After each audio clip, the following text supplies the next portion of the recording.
Vous vous retenez de péter pour ne pas déranger? Voici pourquoi c'est une erreur grave pour votre santé. Vous pensez que péter c'est sale, malpoli, gênant? Eh bien moi je vais vous dire une chose, se retenir de péter, c'est peut-être l'un des pires gestes que vous faites chaque jour contre votre santé. Oui, je sais, ça fait rire. Mais votre ventre, lui, il ne rigole pas du tout. On va parler d'un sujet que personne n'ose vraiment aborder, et pourtant, ça vous concerne directement. Parce que vous soyez au travail, en réunion, dans une salle d'attente ou même au lit avec quelqu'un, il vous est déjà arrivé de sentir la pression monter, une envie de péter. Et là, instinctivement, vous vous retenez.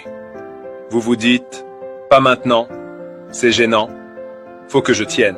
Mais ce que vous ne savez pas, c'est que vous êtes peut-être en train de faire un petit geste qui, répété chaque jour, abîme silencieusement votre santé. Et aujourd'hui, je vais vous expliquer pourquoi. D'abord, il faut savoir une chose simple. Votre corps produit entre 0,5 et 1,5 litres de gaz par jour. Oui, chaque jour, vous avez environ 1 litre de gaz qui se balade dans vos intestins. C'est totalement normal.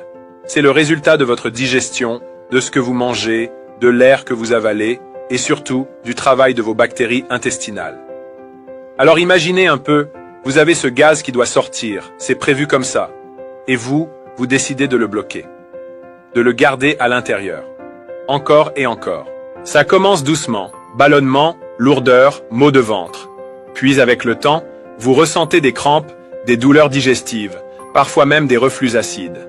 Et si vous insistez, ça peut aller jusqu'à perturber votre transit. Mais ce n'est pas tout. Quand vous vous retenez trop souvent, le gaz peut remonter dans votre système digestif. Et oui, il peut même finir par être réabsorbé dans votre corps. Et devinez où il peut ressortir? Par vos poumons. Résultat, mauvaise haleine, sensation d'étouffement, inconfort permanent. Et tout ça pourquoi? Pour ne pas déranger, pour éviter un bruit ou une odeur? Mais votre corps, lui, il demande juste à fonctionner normalement. Mes amis, ne gardez pas pour vous seul ce qui peut sauver des vies. Vos interactions sont essentielles pour faire connaître cette vidéo. Merci de la liker et de la partager. Alors voilà ce que je vous propose. Ce n'est pas compliqué. 1. Quand vous sentez que ça monte, allez aux toilettes. Isolez-vous 2 minutes, relâchez. Faites-le discrètement, oui, mais faites-le. Votre ventre vous dira merci. 2. Surveillez ce que vous mangez. Certains aliments favorisent la production de gaz. Choux, haricots, soda, aliments ultra transformés. Mais vous pouvez aussi aider votre digestion. Buvez de l'eau, mâchez lentement, bougez un peu après les repas. 3. Dédramatisez.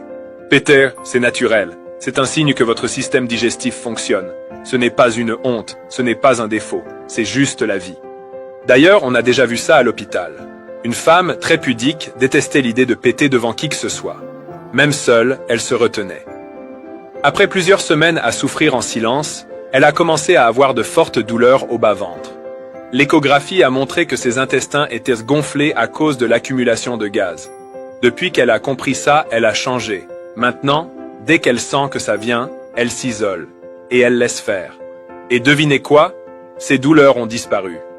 Alors maintenant, dites-moi franchement, vous préférez garder votre dignité en serrant les fesses ou garder votre santé en laissant faire la nature? Se retenir de péter, c'est comme enfermer une cocotte minute sans soupape. À force, ça explose. Écoutez votre corps. Il sait ce qu'il fait, même quand il veut péter. Si vous avez appris quelque chose aujourd'hui, partagez cette vidéo. On a tous quelqu'un dans notre entourage qui se plaint d'avoir mal au ventre. Peut-être qu'il a juste besoin de comprendre ça. Prenez soin de vous.